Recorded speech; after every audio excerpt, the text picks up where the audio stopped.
bagaimana lahirnya Nabi SAW. Ya, Nabi SAW lahir buah pernikahan dari ayahnya Abdullah dengan ibunya Aminah bintu Wahab. Ya. Abdul Muttalib, dia pernah bernazar. Kakek Nabi Abdul Muttalib tadi yang punya Zamzam. Dia pernah bernazar, kalau saya punya 10 anak laki-laki, saya akan sembelih salah satunya. Saya akan sembelih salah satunya. Ya. Dan kenapa Abdul Muttalib bernazar demikian?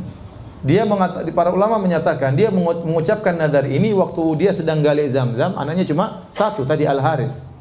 Waktu dia dikepung oleh orang Quraisy minta untuk diberi jatah Zamzam, maka dia bernazar kepada Allah, ya Allah, kalau ini anak saya cuma satu. Kalau saya punya anak 10, saya sembelih satu. Ya, saya sembelih satu. Dan ternyata dikabulkan oleh Allah, anaknya jadi 10. Dia punya anak 10 laki-laki dan anak perempuan ada beberapa. Jadi seluruh anak 10 laki-laki ini semuanya paman-paman Nabi. Satunya bapak Nabi, 9-nya paman Nabi SAW. Siapa 10 orang tersebut? Anak-anak Abdul Muttalib. Jadi rupanya Abdul Muttalib ini istrinya kalau nggak salah 4 ya. Dari 4 istri tersebut, maka anaknya 10 ya. Saya ketemu kemarin ada salah seorang teman dari Saudi, saya tanya, istri anak antum berapa? 10. Masya Allah, 10 Masya Allah. Itu laki-lakinya saja. Perempuannya 8 katanya. Nikah kapan? Dulu saya SMA langsung nikah, Masya Allah.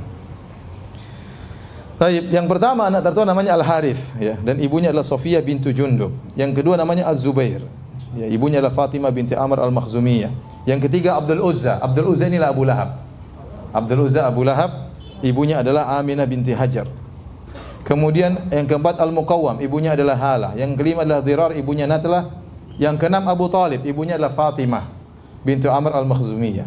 Yang ketujuh Hajal, ibunya adalah Halah bintu Wuhaib. Yang kedelapan Abdullah. Jadi 8 ini ayahnya Nabi, nomor keberapa? Nomor ke-8. Abdullah ayahnya Nabi dan ibunya adalah Fatimah bintu Amr Al-Makhzumiyah. Kemudian yang ke-9 Hamzah, ibunya adalah Halah bintu Wuhaib. Yang ke-10 adalah Al-Abbas dan ibunya adalah Natlah. Al-Abbas bin Abdul Muttalib. Adapun 6 putrinya adalah Sofiyah, Ummu Hakim, Atika, Umaymah, Arwa dan Barrah. Jadi anaknya 16, 10 laki-laki, 6 perempuan. Dari sini kita tahu bahwasanya yang satu ibu ada 3 orang, Zubair, Az-Zubair, kemudian Abdullah, bapaknya Nabi, kemudian Abu Talib. Ini 3 bersaudara yang satu ibu. Sisanya Abu Lahab, Hamzah, Al-Abbas, Al-Harith, ini ibunya beda. Dari sini kita tahu rahasia kenapa begitu dekatnya antara Abu Talib dengan Abdullah. Kenapa Abu Talib sangat sayang kepada Nabi SAW? Karena Abdullah dan Abu Talib, bapaknya Nabi dengan Abu Talib satu ibu. Satu ibu. Adapun paman-paman yang lain ibu ya. Nah, waktu Nabi diutus menjadi seorang Nabi, yang masih hidup dari paman-pamannya cuma 4 orang.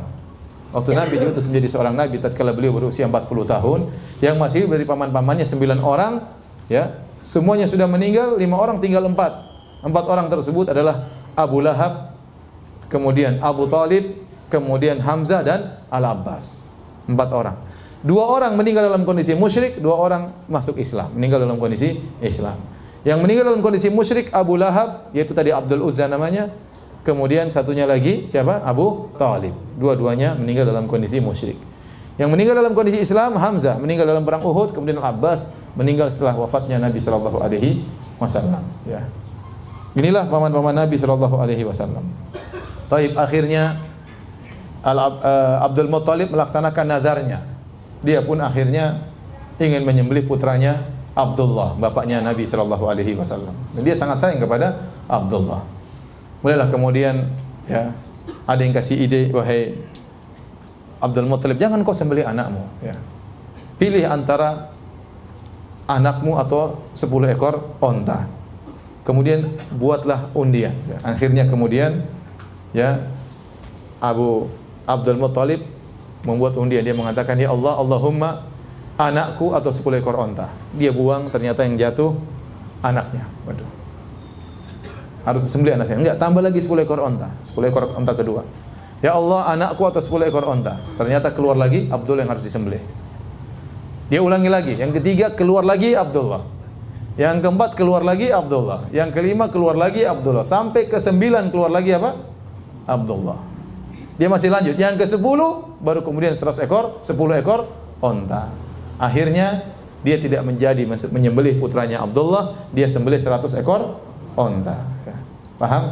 Inilah asal muasal kata para ulama munculnya diyah. Ya, barang siapa yang membunuh seorang tanpa sengaja maka dia harus bayar diyah. Diyah tersebut adalah senilai 100 ekor onta. Dan ini terus masih berlaku di Arab Saudi sampai sekarang. Kalau terjadi pembunuhan tanpa sengaja, misalnya kecelakaan atau apa, maka diyahnya adalah 100 ekor onta. Allah menjaga Abdullah karena Abdullah adalah ayah dari Nabi sallallahu alaihi wasallam. Adapun ibunda Nabi sallallahu alaihi wasallam adalah Aminah bintu Wahab bin Abdi Manaf bin Zuhrah bin Kilab. Antara Abdullah dan Aminah ketemu dengan di Kilab, di kakeknya yang bernama Kilab. Kemudian menikahlah Abdullah dengan Aminah. Ya. Kemudian akhirnya lahirlah Nabi sallallahu alaihi wasallam.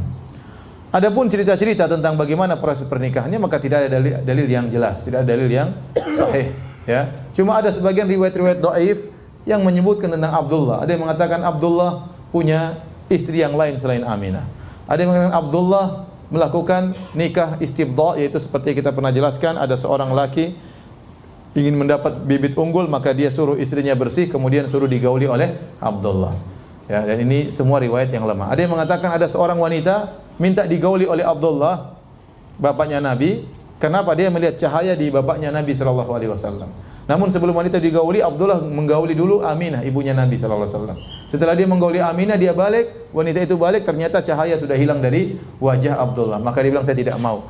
Cahaya yang saya cari tersebut sudah hilang. Sudah hilang kemana? Sudah hilang ke Aminah. Tapi ini semua riwayatnya lemah. Semuanya riwayatnya lemah. Ya, sebagian riwayat-riwayat ingin mengisyaratkan bahwasanya Nabi adalah cahaya. Dan riwayat-riwayat tersebut semuanya lemah. Ya.